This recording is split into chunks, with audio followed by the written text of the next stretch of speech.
Hey everyone, welcome back to the American Finances Podcast. We've got a CFA and a CPA right now talking about the latest and greatest in finances and anything that's currently interesting in the news. So let's start off with talking about taxes. Since it is tax season, we're coming up on the deadline in, I guess, about 2 months from the day almost. And being a CPA, I definitely know a decent amount about taxes, but since I don't do taxes for a living, there's definitely parts that I don't know about or I'm not an expert in. But I came across this Schwab article that actually had some pretty interesting things about how not to be audited by the IRS. And I think that's a pretty important thing, especially with just how many people are having these side gigs like DoorDash or Ubering or online content creation and things like that. And so you might be getting like 1099s or even a 1099 interest form from your bank, since we're getting a lot of interest payments right now with the interest rates being higher. And all these things matter when you're going for tax season, because you don't want to forget the 1099s that you get, even from dividends, interest payments, those other online services. I think Google might give like a 1099 MISC or MISC form. There's even like random other forms like B and DA and S and things like that. Aside from your normal W-2 that you get from your company that already has had those taxes withheld. So sometimes you might end up having to pay more in taxes at tax time because you didn't have enough taxes withheld. But anyways, this article is pretty interesting because the first thing is missing income. And while it is bad to miss income, especially if it's substantial, like if it's several thousands of dollars, you definitely might want to put in another like amendment to your taxes because if you forgot them. But generally, if you forgot income, it's probably pretty small. And if you did, I wouldn't worry about it. But that's like one of the number one things that the IRS will have flagged in their system, is that it will come up as this person forgot a form to submit because they received a form from, say, your bank or from an employer, like the W-2. And then on their end, they don't see that you submitted, that you received that W-2 or 1099 from the employer. So that's one of the first red flags that comes up. And then the Yeah, next item is large swing. Oh, did you want to go ahead? yeah. Just to touch on like the general perspective towards taxes, because I know most people when they think about taxes, they're like, oh man, I got to do these again this year. But especially like if you're having those side gigs, it's especially important to think about tax as a way to um, look at your business in general and think about, are there deductions that you can take? Because obviously, if you're door dashing, if you're an Uber driver, you don't receive, the money without doing something. You have to, put gas in your car. You might have to, spend money to actually make that money. So that's something that I feel like people don't think about when they're doing their taxes, because all of these things can and will affect your tax return. Yeah, for sure. Like you can write off some of that depreciation on your taxes or some of that gas money that's for your business, and you can make your taxable income lower, which then lowers your taxes. And there's a ton of deductions that you can take, like you mentioned. If you, I mean, say for your content creation business, if you buy a new mic for it, if you buy a ring light or a new computer that you're going to be doing all your work on, like all those things you can write off on your taxes. But keep in mind, writing off on your taxes means you spent the money, but it's that spent money is going to come out of your business income. So if you made $2,000 online and you bought $1,000 computer for it to be able to make that content online, as long as you use that computer for your business, now you only made $1,000, and so you're only going to be taxed on that $1,000 from your business. You're not going to be taxed on the whole 2,000. So that's really a good way to lower that income that you made from making on your business. Yeah, and it's really as straightforward as that. Like the lower your residual income, the income after your expenses are accounted for, the lower your tax bill is going to be. And we all want lower tax bills. And the lower the tax bill, the higher your tax return. So if you can focus on throughout the year, making sure you have all your expenses noted, writing down on a spreadsheet, or even if you have a notebook, just keep track of what you actually spend, and then you're going to be actually able to deduct that at the end of the year. Yep, exactly. The next thing on this list is large swings in income. I thought this was kind of a weird one to have, but it makes sense. It basically just says big changes in income are a huge red flag because they sometimes signal underreported income, either in the current year or in previous years, which, I mean, I don't really feel like it's that big of a red flag to me. It could be for them, but definitely more if you have your own business and for some reason your income really fluctuates. But I think the bigger thing is number 3, which is business losses. So it basically details it's hard to make a profit for any business, but if you keep taking losses year after year, and I think it used to be the gold standard was 5 years. If you kept having losses after 5 years straight, the IRS will basically take notice and either send you something or you'll have a high likely chance of getting audited because it's thinking that your business is not really a business, it's more of a hobby. So yeah, you might make some money off of it, but really you're just using it as a way to pay off things that you that you want to just buy anyways. So Yeah, some losses are normal, and you do have more to keep track of when you do run a loss. But basically, the IRS wants to know like why your business isn't making money if yours continues to not make money. So I think that's definitely a big thing to keep in mind. exactly. And at the end of the day, it is a business. The IRS expects you to make money off of it eventually. So you can't really just go willy nilly and start writing off random things under your business. It has to make sense, and your tax return and your expenses need to tell a story, and that story needs to make money after a couple of years. Yep, and speaking about that, that's the next thing on the list is the questionable deductions. So they list a few things like charitable donations or rental property losses or home office deductions, which is kind of like a niche thing to put in there, if you ask me. Because if you're self-employed or you have your own business, you can technically write off some of your house, that square footage that you use for your business, you can write that off as like an home office deduction. So if you use one office just to conduct your, say, like sewing projects that you sell online for something, then you could write off that space because that's where you keep all the inventory, the sewing equipment, your computer, and that's where you package up all the orders and ship it out. So you essentially rented out your home to your business, so you can deduct some of that. But anyways, those questionable deductions is definitely going to be what hits the IRS. I mean, if you say, "Oh, I've deducted literally everything, my flights, clothes, food, travel, all this stuff," and they're like, "Oh, but you do everything, say, like online, or your business is a scrapbook making company, like why did you need to write off a flight to Europe?" Then you're going to get audited.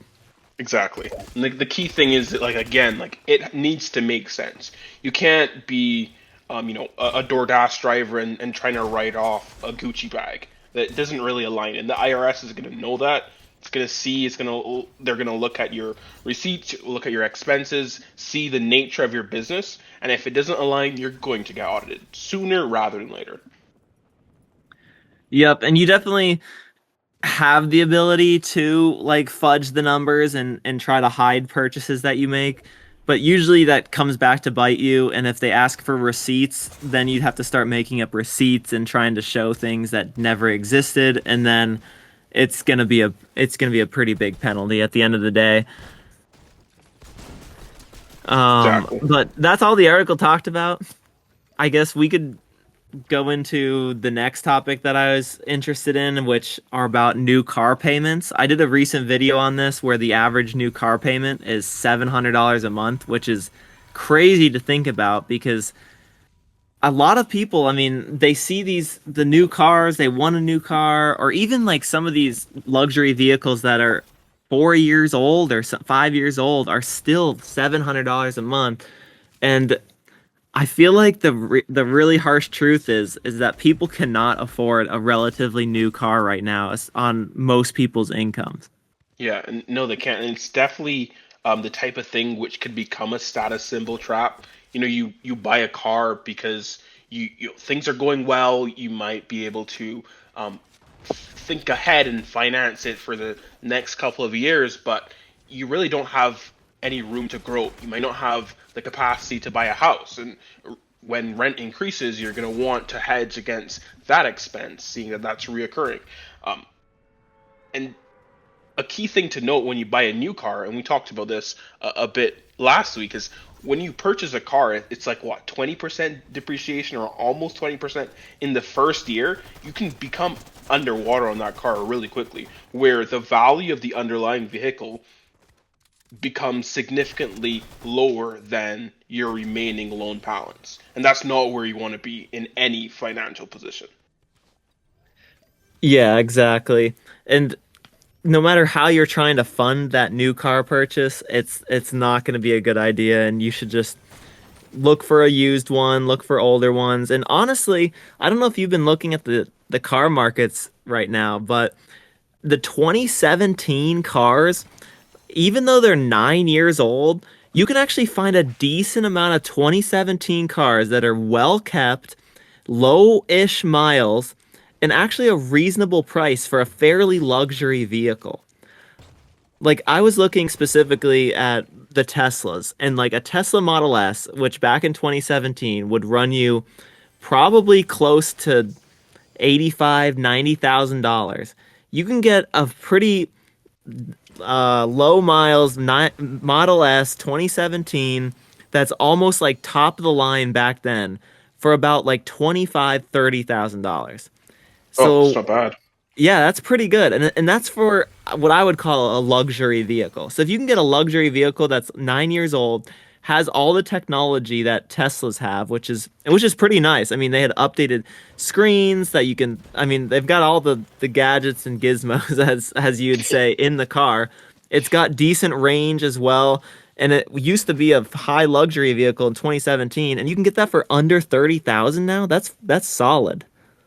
Yeah, that's definitely pretty decent. And I think like the used market is where most people want to be shopping, because of so many different elements that happen when you buy a new car. When you buy a used car from a reputable seller, it could be someone who's taking care of the car well, who took it to its oil change, who made sure the car was at the service appointments when it needs to be. You can get a car that will last you 10, 15, even 20 years, but still not break the bank.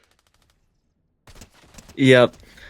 And speaking of kind of those per month payments and the breaking the bank, the credit cards, I think the credit card market right now is actually really favorable to consumers.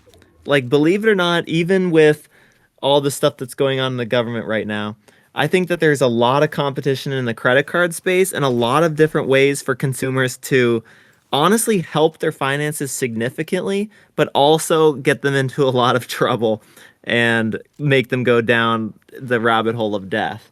But I mean, I did a video recently on a new Chase Slate credit card that's been reintroduced with 0% APR for 21 months. And I was telling you that you could take, if you had $10,000 in credit card debt, you could pay that off in the 21 months, pay zero interest, and only a 5% balance transfer fee, which is only $500. So essentially $500 to wipe out your debt in 21 months from having 10K owed. Or if you did 10K on a normal, like 20 some percent interest rate on your current credit card, that would take you $2,500 of interest costs plus over 21 months to pay it off. Like Yeah, you save exactly. thousands of dollars with this credit card if you have any debt right now. And then there's so many credit cards now that are giving you these large sign up bonuses that honestly, like, yes, if you're only getting a card for the sign up bonus, that's generally not a good idea because they usually come with large annual fees.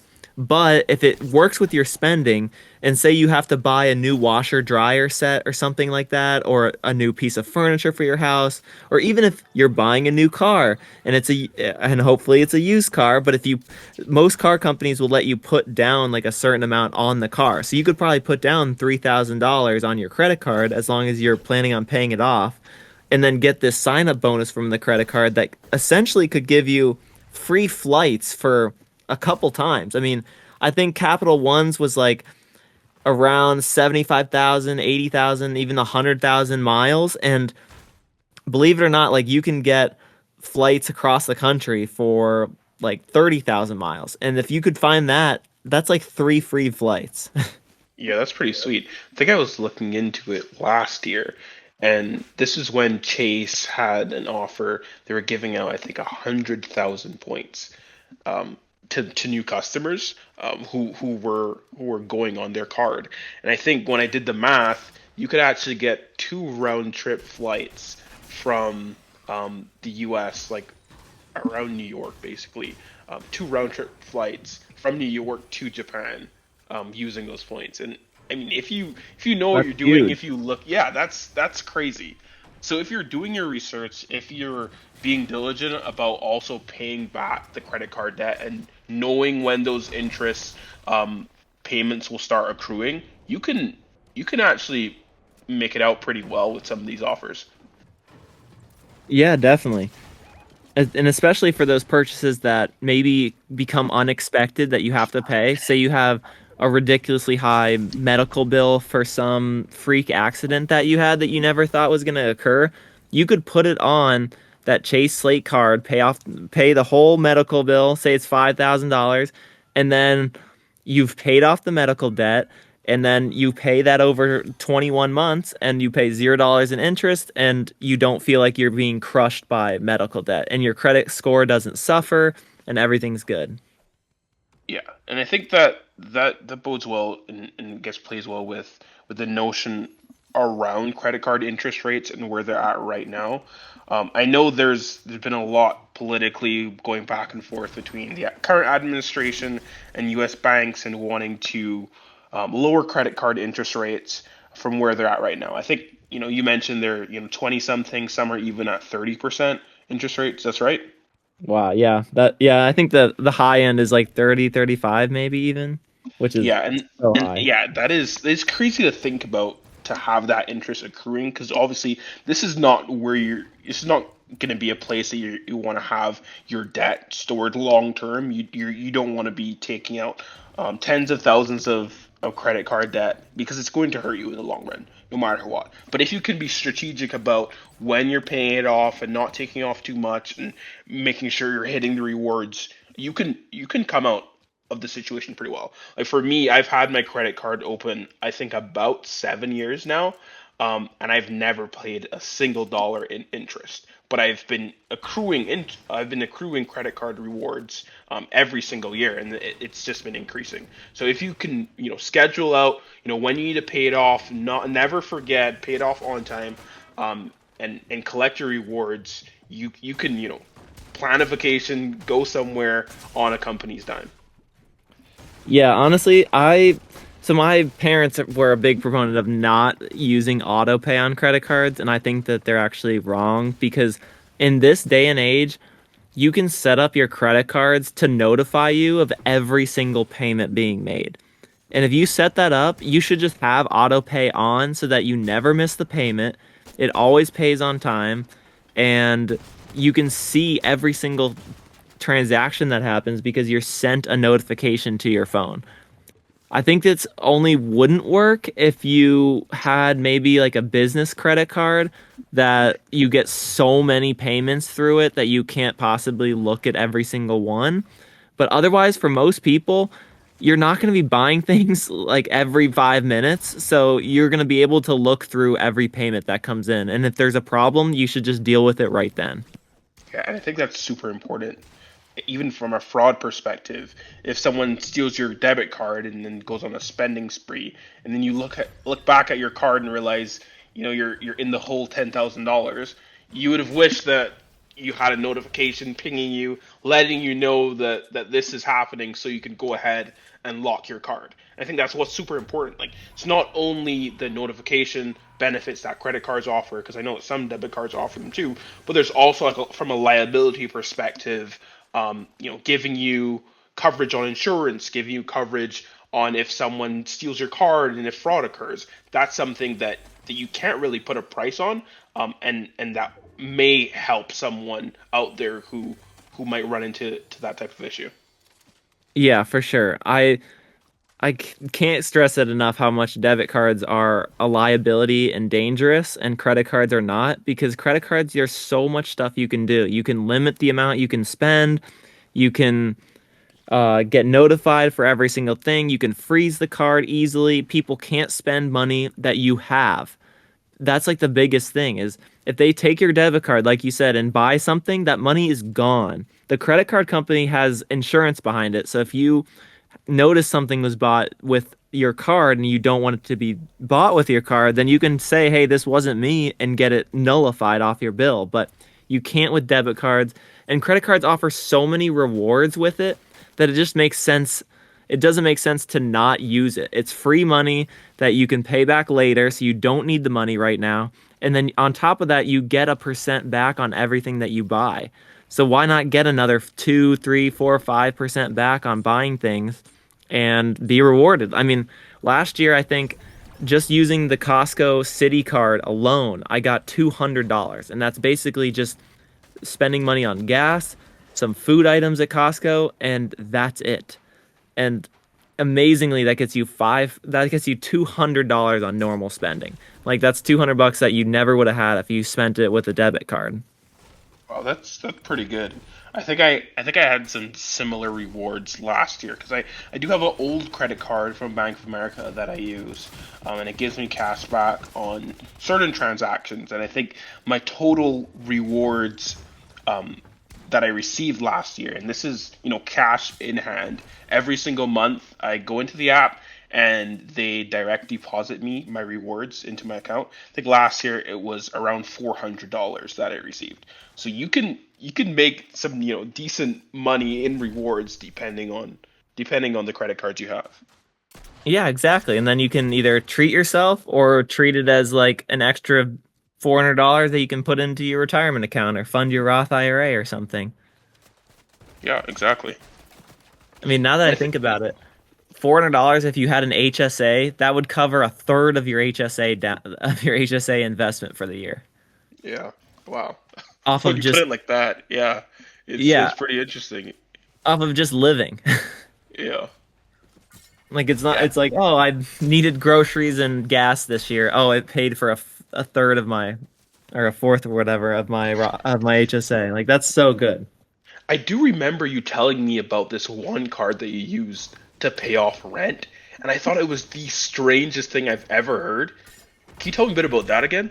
Yeah, It was like yeah. some sort of credit card that you could use to pay off rent, and I think they were coming out with one that you could use to pay off mortgage, and you used to Yeah, get the cash mortgage back one or did something. release. Really?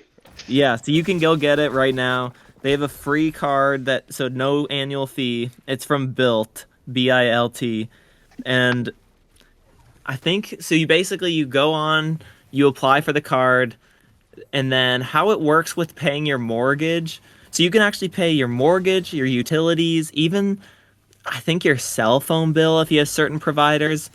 Um, but basically, it gives you this account, and it's like a bank account. It gives you a bank account number that the payments will essentially route through, and then it gives you rewards off of that, just out of 1%, which is still really good. And it's free, and you can use it all the time. And so I've done it for the past year in rent, and I've gotten 26,000 points through it. So I was even looking, like you were saying about the rewards flights, and supposedly, according to Japanese airlines or Japan Airlines, you can get a one-way flight from the U.S. to Japan for 27,000 points in economy during certain times of the year. So basically, by paying rent, I got a one-way trip to Japan paid for if I wanted it. Wow, that's pretty sweet. You're almost there. But yeah, so basically, you go in, it'll give you this bank account number. You'll go into your mortgage portal or your rent portal. You'll type in that bank account number, and then you can set it so that it either will charge your card and put a balance on that credit card, and then you pay off the credit card at the end of the month. So you even could delay your rent payments if you really needed to. So like if the first of the month for whatever reason doesn't work for you, you could put it on the credit card and then pay off the credit card later and essentially delay it. But or you can just have it flow straight through. So mine, I have it set up to flow straight through. So the rent portal goes to that bank account that's through Built, then the through that Built bank account goes to my bank account, and then takes that money and gives it to the rental portal, and there's no fees with it, so you don't pay any extra fees, and then you get points off of it through Built. It's pretty great. Wow, that is really really good. I'm looking into it now, and it does look like they have also a wide variety of things you can get with your points. You can get plane tickets. You can get actual physical things like iPhones, AirPods, that sort of stuff. Pretty interesting. Yeah, and then they do have like weird things too. So like the day of rent, you get like double the cash back. So if you go out to eat on the first of any month, you get 6% back on that, which is really nice. They also have like rent day Built transfer bonuses. So like I think last time it was you get like a bonus for transferring your points to United Airlines. They also have like some other kind of more exclusive transfers, like Japan. Like you can transfer points to Japan Airlines, to the Hyatt hotels. Um, yeah, you can get gift cards or whatever else you want. I think it does like a bunch of other like random things as well, like you said. But obviously, the more you spend on the card, it has other benefits too. They revamped them, so there's like tiers now. There's a free one. There's like a maybe 150 and then a $400 one or something like that. So if it makes sense for you, then go for it. But I really think the biggest one is like the best one to get is just the free one and use it for all your utilities and rent. Yeah, this definitely looks like a solid company and solid rewards program. Definitely something that I'm gonna look into. They actually, so it was funny because so they originally had it so you can like just pay for the rent and get the points, but then you had to spend 5 transactions during the month in order to get that points. So like people would buy like say a piece of pizza from from a grab and go place or something, and or a pack of gum, and like spend like a few dollars on the card 5 times a month to be able to get it. I can't remember if that's still there or not, but it might be. But honestly, that's not that big of a deal. But then they took that away and said you have to spend like $1,000 to be able to get the rent points as well on the card. And they received so much backlash from the community that they essentially walked that back and said, forget it, everyone gets points on rent, but if you spend more money, we'll give you even more points back on your rent. So I think if you spend like over $1,000 on the card a month, then you get even more points back, like a multiplier on your rent spend. Interesting. Yeah, Yeah. that's So if you, that's pretty good. Yeah. Yeah, and I think it's important to know, like, we're not, you know, we're not saying, go out there, rack up hundreds of thousands of dollars in credit card debt, or tens of thousand dollars in credit card debt. It's about managing your expenses and creating a system that works for you based off of the classification of expenses that you have. So everybody pays rent. Everybody's either going to pay rent or mortgage. And if there's something out there that allows you to actually get rewards from that specific classification of expense, you should look into it. You should at least spend a bit of time, do your research, because you could be leaving things on the table. yeah, exactly. Like when I book things now, I pretty much only use my Capital One card, and if I can, I only use the portal that they have because that gets me 5% or 10% back. So it's like why would I use any other thing if I could use that and get more points? Exactly. Yeah. And I think when most people think about debt, they do think of the burden that comes with accumulating debt. And this kind of leads into our next point, where when you look at debt, but you're really only looking at the interest rate, you see that number, and it's a tangible number that you expect to accrue for each interest period. So if you have $1,000 in debt and your interest rate's 7%, you know that at the end of the let's say like at the end of the year, your interest accrued is going to be $70. But what you don't see is the cost of equity, because there is a cost of using your own out of pocket cash to pay for that whatever transaction you're paying for, instead of using debt. And a lot of people don't think of it like that. People just see the debt number and they forget all about actually having that opportunity cost of spending cash instead. So when you're actively spending cash instead of debt, there is still a cost attached. You could be using that cash in your savings, or in a high yield account, or even where I would recommend the stock market, where you're going to see returns that are 10+% in this day and age per year. So if you're paying off debt that's 3, 4, 5%, let's say it's even student loans, but your money would have been making 10, 15, maybe even 20% some years in the equity market. That spread is what you're losing. It's not as if you're just paying off your debt and everything's fine. You are losing money. You just don't see that number because it's in the form of an opportunity cost. Yeah, exactly. It's just like inflation. When you keep your money in cash, you don't see the inflation eating away, but it is like your dollar is slowly becoming worth less because it's not in the market, it's not gaining any extra money. So yeah, paying down a debt that says, let's say like 1 or 2% interest rate right now, when you could have that money in the market earning say 15% like last year, you're making 14% more on your money versus just seeing your balance and your debt go down, which is nice, but it's not needed. Exactly. And I know some people do have that mentality where, you know, they're excited to pay down debt.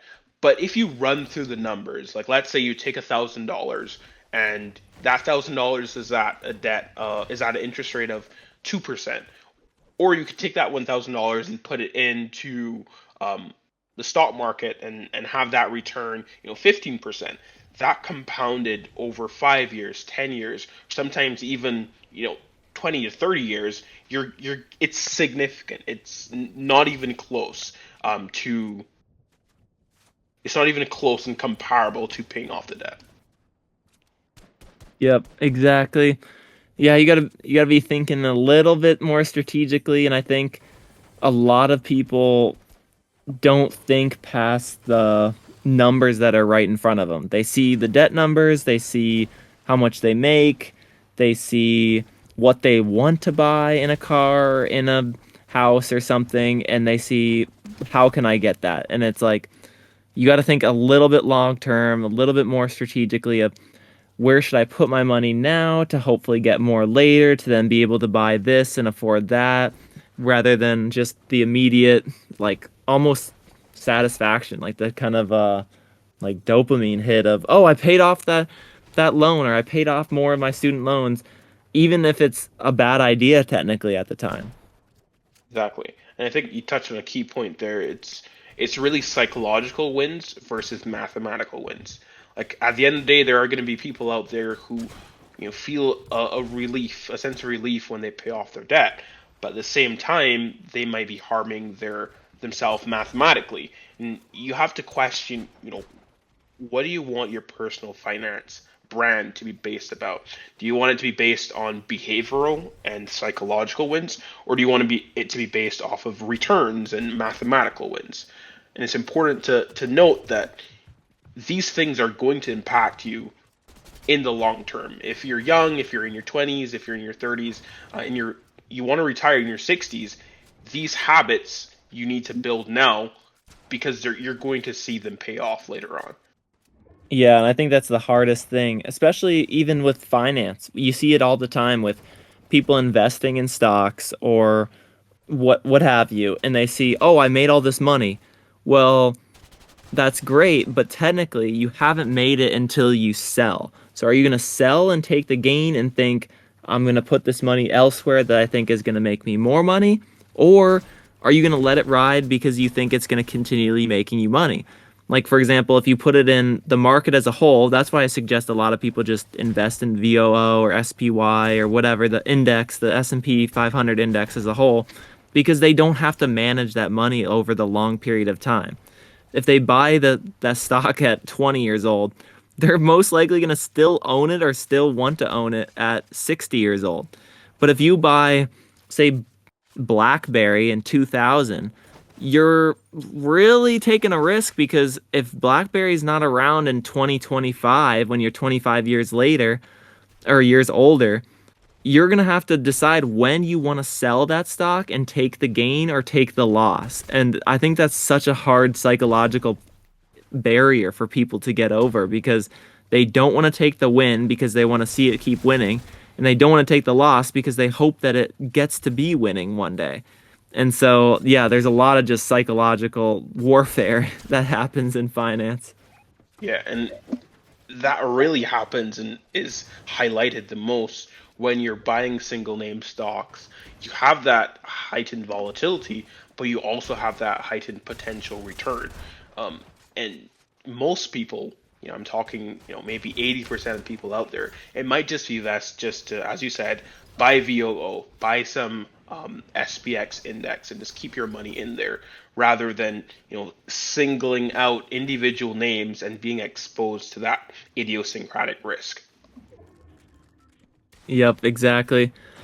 Well, I think that's all the time we have today for this week's podcast. If you missed last week's podcast, go check it out. It's on the YouTube channel as well.